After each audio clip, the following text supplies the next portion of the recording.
I have, yes. No, I haven't, no. They take in, well, they rescue us really for animals, dogs, cats, all sorts really. I've heard of them, yes. I have not. Yes, they take in abandoned animals.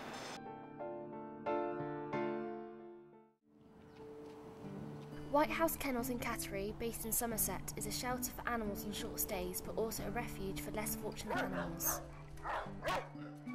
I've been here 21 years. I was in partnership here with my father, so most of what you've seen has been built over the last 21 years. However, there has been 8 kennels here for over 50 years. We have animals coming into us on a daily basis. I suppose probably on average somewhere around about 10 dogs a day. Not all of those dogs are rescue dogs though. A lot of the dogs that come and stay, this is like a hotel for pets if you like, it's a boarding kennels. So a majority of the dogs that come to see us are coming to board. In terms of rescue dogs, we probably get about 150 dogs a year. So that's 3 a week.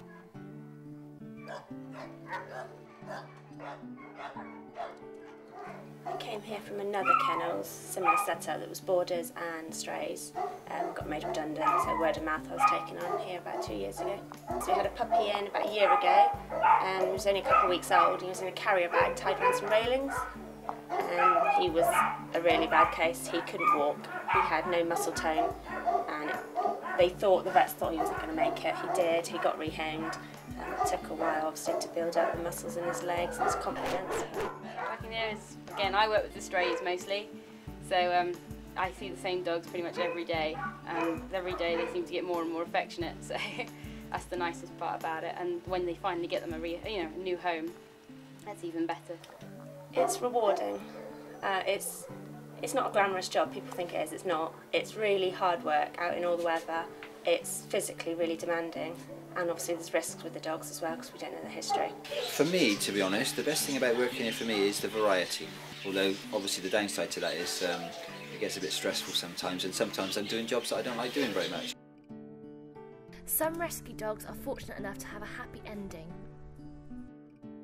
Woody was brought to us as a stray dog from North Somerset Council. He was found wandering the streets.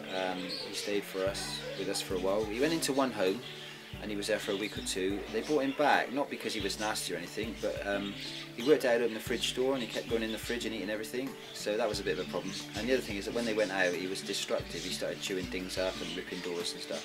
He didn't like being left on his own, so he came back in.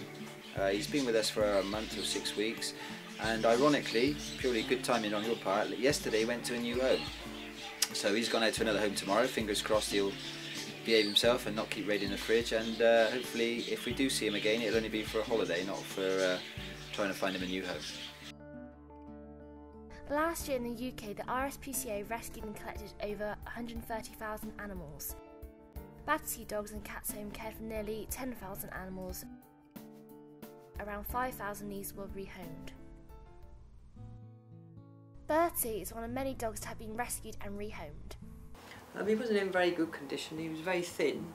Looked like he hadn't had enough food to eat. His fur was very thin as well. It had quite a dry texture to it. It was almost like he wasn't really being cared for. All they told us, it was from an ex-breeder. So they obviously used him to breed, make money, and just tossed him aside. He gets on very well with Rosie, our other basset hound. I adore basset hounds, and we wanted a friend for Rosie. Not all animals are as lucky as Bertie. Every year, thousands of animals all over the UK are subjected to mindless violence, neglect and cruelty. Many of these cases don't have happy endings. But there is hope.